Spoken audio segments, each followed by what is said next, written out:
नमस्कार, news nation digital के हमारे इस खास एपिसोड खबरें दुनिया की में आपका स्वागत है। मैं हूं सुमित कुमार दुबे। मालदीव की नई सरकार और उसके नए राष्ट्रपति मोहम्मद मुइज्जू के फैसलों को लेकर हर दिन कोई ऐसी खबर आ जाती है जिससे इशारा मिलता है कि मुइज्जू भारत के इस पुराने दोस्त मुल्क मालदीव को अब किसी दूसरी लाइन पर लेकर जा रहे हैं। लेकिन अब जो खबर आई है उससे पता चलता है कि मुइज्जू अपने मुल्क को एक के बाद एक भारत के दुश्मन देशों के करीब ले जा रहे हैं। चीन के साथ मोहम्मद मुइज्जू की करीबी तो जग जाहिर है, लेकिन अब मोहम्मद मुइज्जू ने एक ऐसी डील की है जिससे हिंद महासागर में भारत के लिए परेशानी बढ़ सकती है। और यह डील चीन के साथ नहीं बल्कि एक दूसरे मुल्क के साथ हुई है। इस वीडियो में हम बात करेंगे कि कैसे मोहम्मद मुइज्जू मालदीव से इंडिया को आउट करने वाले अपने चुनावी नारे पर काम कर रहे हैं। लेकिन पहले बात करते हैं मुइज्जू की उस डिफेंस डील की जो उन्होंने टर्की के साथ की है। टर्की वही मुल्क है जहां मोहम्मद मुइज्जू राष्ट्रपति चुने जाने के बाद सबसे पहली विदेश यात्रा पर गए थे। और ये वही टर्की है जो कश्मीर समेत कई मसलों पर इंटरनेशनल मंचों पर भारत के खिलाफ और पाकिस्तान के साथ खड़ा नजर आता है। टर्की के राष्ट्रपति एर्दोगन मुस्लिम जगत का लीडर बनने की ख्वाहिश रखते हैं और मुस्लिम बहुल मालदीव को अब मोहम्मद मुइज्जू मजहब की लाइन पर ही चलाना चाहते हैं। मुइज्जू ने टर्की के साथ जो रक्षा डील की है उसके मुताबिक मालदीव 3 करोड़ 70 लाख डॉलर की कीमत के बाइकर ड्रोन्स खरीदेगा टर्की से। लगभग 2 साल से जारी यूक्रेन युद्ध में टर्की के ड्रोन्स ने खासी अच्छी पहचान बना ली है और अब मालदीव इन्हीं ड्रोन्स को खरीद रहा है। टर्की से इन ड्रोन्स को खरीदने के लिए मालदीव के आपातकालीन फंड से यानी कंटिजेंसी फंड से इस डील के लिए पहली किस्त का पैसा भी जारी कर दिया गया है। बाकी किस्तें 1 साल में पूरी की जाएंगी।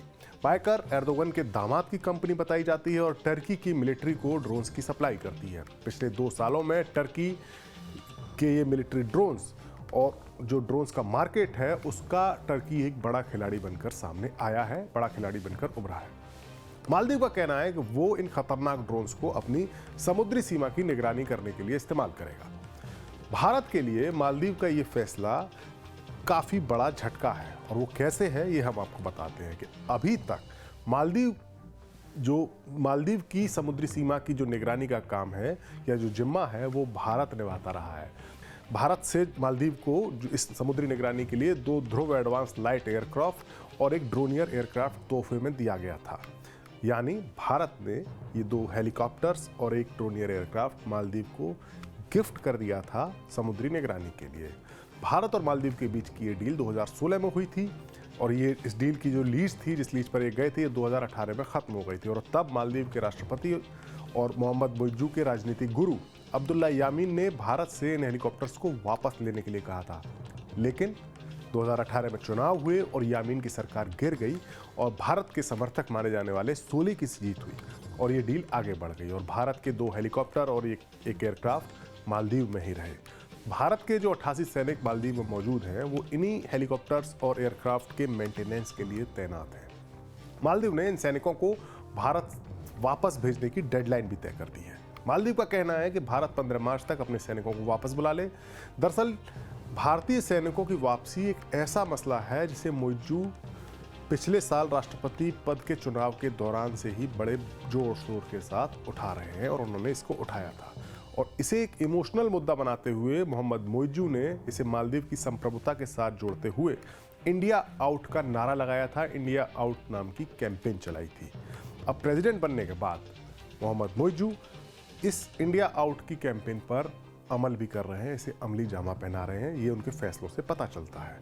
इन सैनिकों के मसले के अलावा मालदीव ने भारत के साथ समुद्री समझौता भी खत्म कर दिया है, जिसके तहत भारत मालदीव के तटों पर, समुद्री तटों पर सर्वे किया करता था। मालदीव से भारत को आउट करने की मुइज्जू की प्लानिंग बस यहीं तक सीमित नहीं है। दरअसल पड़ोसी मुल्क होने के नाते मालदीव कई सारी चीज़ों पर भारत पर ही निर्भर है। इनमें अनाज की सप्लाई, मेडिकल सहायता, दवाइयाँ, भारत के अस्पतालों में इलाज की सुविधा और पढ़ाई लिखाई जैसे मसले शामिल हैं। मालदीव की इकोनॉमी की जान यानी उसकी टूरिज्म इंडस्ट्री भी भारत के टूरिस्ट के बदौलत ही चलती है पिछले कुछ सालों से। अब मालदीव ने तय किया है कि वो टर्की से ड्रोन्स के अलावा अनाज भी खरीदेगा।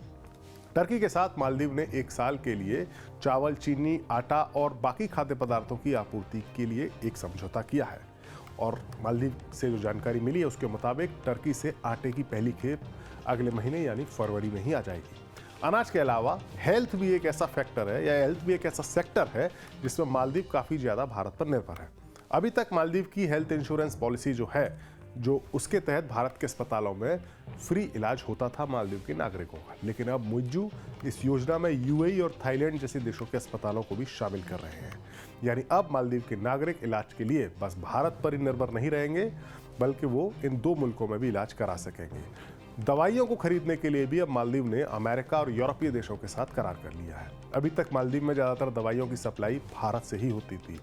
वहीं टूरिज्म की अगर बात करें तो मालदीव के टूरिज्म इंडस्ट्री पर भारतीय पर्यटकों की काफ़ी पकड़ रही है, लेकिन उसको घटाने के लिए मोहम्मद मुइज्जू ने अपनी हाल की चीन यात्रा के दौरान खुद ये अपील की थी कि चीन ज़्यादा से ज़्यादा टूरिस्ट मालदीव में भेजे, और इस तरह की गुहार मोहम्मद मुइज्जू ने चीन में लगाई थी। जाहिर है मोहम्मद मुइज्जू मालदीव से भारत को आउट करने के लिए सारे दांव पेच चल रहे हैं। ये वीडियो आपको कैसा लगा? अपनी राय हमें जरूर दें। देश और दुनिया से जुड़ी बाकी खबरों के लिए देखते रहिए न्यूज़ नेशन डिजिटल। नमस्कार।